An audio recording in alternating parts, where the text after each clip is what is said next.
Hello guys, நம்மளுடைய Vinod job சேனல்ல இது வரைக்கும் ஆசிரியர் வேலை வாய்ப்பு பார்த்துக்கிட்டு இருந்தோங்க. ஆனா தற்போது பார்த்தீங்கன்னா அரசு பள்ளியில உங்களுக்கு நிரந்தர ஆய்வக உதவியாளர் வேலை வாய்ப்பு பார்த்தீங்கன்னா வந்திருக்குதுங்க.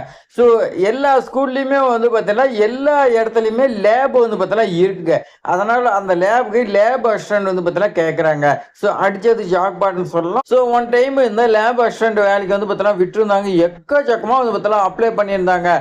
ஸோ ஆனால் பார்த்தீங்கன்னா நிறைய பேர் போனாங்க. நிறைய பேருக்கு ஜாப் கிடைக்கலையும் அந்த மாதிரி இந்த ஸ்கூல்ல வந்திருக்குதுங்க. இந்த வாய்ப்பை மிஸ் பண்ணிடாதீங்க. நோட்டிபிகேஷனே பல பேருக்கு தெரியாதுங்க. யார் முதல்ல பார்த்து அப்ளை பண்ணி இந்த ஜாப் வாங்குறீங்கன்னு தெரியல. ஸோ கல்வி தகுதி பொறுத்த வரைக்கும் 10ஆம் வகுப்பு தான் கேட்டிருக்காங்க. ஆசிரியர் அல்லாத வேலை வாய்ப்புங்க இது. ஆண் பெண் யார் வேணாலும் விண்ணப்பிக்கலாம். எப்படி தான் அந்த வேலை வாங்குறது முழு விவரம் இந்த வீடியோவில் கொடுத்துருக்குங்க. ஸோ இந்த வீடியோ ஸ்கிப் பண்ணா ஃபுல்லாக எண்ட் வரைக்கும் பாருங்க. அதே மாதிரி உங்களுக்காக இவ்வளோ கஷ்டப்பட்டு நாம கொண்டு வந்து சேர்த்து இருக்கிறோம். ஸோ அதுக்காக ஒரே ஒரு லைக் பண்ணிக்க. இப்போ வாங்க விரிவாக பார்க்கலாம். இந்த ஸ்கூல் அரசு உதவி பெறும் பள்ளிங்க. முதன்மை கல்வி அலுவலர் குறிப்பு கொடுத்திருக்காங்க. சோ இந்த இடத்துல பாருங்க, அவங்களுடைய அறிவிப்பு 1/7/2026 அப்ரூவல் கொடுத்திருக்காங்க. நிரந்தர ஆய்வக உதவியாளருங்க. 10ஆம் வகுப்பு படிச்சிருந்தா போதுங்க. பொதுப்பேட்டி யார் வேணாலும் அப்ளை பண்ணலாம்னு சொல்லி கொடுத்திருக்காங்க. குறிப்பு கொடுத்திருக்காங்க பாருங்க. கல்வி சான்றிதழ், அதே மாதிரி சாதி சான்றிதழ், எம்ப்ளாய்மெண்ட் ரிஜிஸ்ட்ரேஷன், இந்த 3 நீங்க வச்சு அனுப்பணும்னு சொல்லி கொடுத்திருக்காங்க. ஸோ நம்ம கிட்ட கல்வி சான்றிதழுக்கும் சாதி சான்றிதழுக்கும் எம்ப்ளாய்மெண்ட் ரிஜிஸ்ட்ரேஷனா அது பார்த்தீங்கன்னா பல பேர் பண்ணியிருக்க மாட்டாங்க. ஒரு சிலர் பண்ணியிருந்தாலுமே ரினியூவல் பண்ணியிருக்க மாட்டாங்க.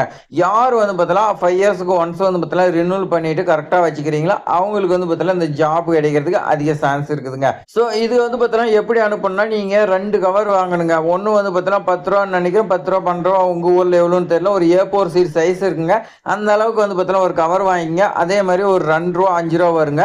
ஸோ அந்த சின்ன கவர் பார்த்தீங்கன்னா வாங்கிருங்க. ஸோ 2 கவர் இருக்கும். உங்க ஊர்ல பார்த்தீங்கன்னா எவ்வளவுக்கு விற்கிறாங்கன்னு தெரியல. ஸோ இது வாங்கிட்டு நீங்க கல்வி சான்றிதழ், சாதி சான்றிதழ், வேலை வாய்ப்பு, எம்ப்ளாய்மெண்ட் ரிஜிஸ்ட்ரேஷன் இதெல்லாம் வச்சு அந்த A4 சீட்டுக்குள்ள கவருக்குள்ள போட்டுருங்க. இன்னொரு கவர் சொன்ன பாருங்க, அதுல 80 ரூபா ஸ்டாம்பு பார்த்தீங்கன்னா நீங்க ஒட்டணுங்க. நல்லா நோட் பண்ணி, சின்ன கவர்ல 80 ரூபா ஸ்டாம்பு ஒட்டணுங்க. மாத்தி ஒட்டிட்டீங்களா உங்களுடைய அப்ளிகேஷனே ரிஜெக்ட் ஆயிரும். இவ்வளவு செலவு பண்றது வேஸ்ட் ஆயிருங்க. சின்ன கவர்ல 80 ரூபா ஸ்டாம்பு ஒட்டி, ஏன்னா அந்த கவர் தான் உங்களுக்கு நேர்காணலுக்கு பார்த்தீங்கன்னா அவங்க ரிட்டர்ன் அனுப்புவாங்க. அதுக்காக ஸோ 2ங்கிற இடத்த உங்களுடைய அட்ரஸ் பார்த்தீங்கன்னா எழுதி அதை வச்சு நீங்க பார்த்தீங்கன்னா நான் சொல்லக்கூடிய அட்ரஸ்க்கு நீங்க சென்ட் பண்ணுங்க. விண்ணப்பங்கள் வந்து சேர வேண்டிய அட்ரஸ் பொறுத்த வரைக்கும் பாருங்க, 16/7/2026ங்க. எந்த அட்ரஸ்? செயலாளர், தீர்த்தபதி மேல்நிலைப்பள்ளி, அம்மா சமுத்திரங்க, 627401ங்க.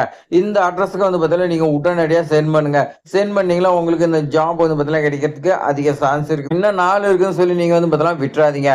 ஸோ இது மாதிரி பயனுள்ள தகவலாம் தெரிஞ்சுக்கிறதுக்கு நம்மளுடைய வினோத் ஜாப் சேனலை சப்ஸ்கிரைப் பண்ணிங்க. டெய்லி உங்களுக்கு ஜாப் பார்த்தீங்கன்னா அப்டேட் பண்ணிட்டே இருப்பாங்க. ஸோ நோட்டிஃபிகேஷன் ஃபுல்லாக பார்த்தீங்கன்னா இப்படி தான் கொடுத்துருக்காங்க. ஸோ இந்த வாய்ப்பை மிஸ் பண்ணிடாதீங்க. உங்கள் ஃப்ரெண்ட்ஸுக்கெல்லாம் ஷேர் பண்ணுங்கள். தேங்க்ஸ் ஃபார் வாட்சிங்.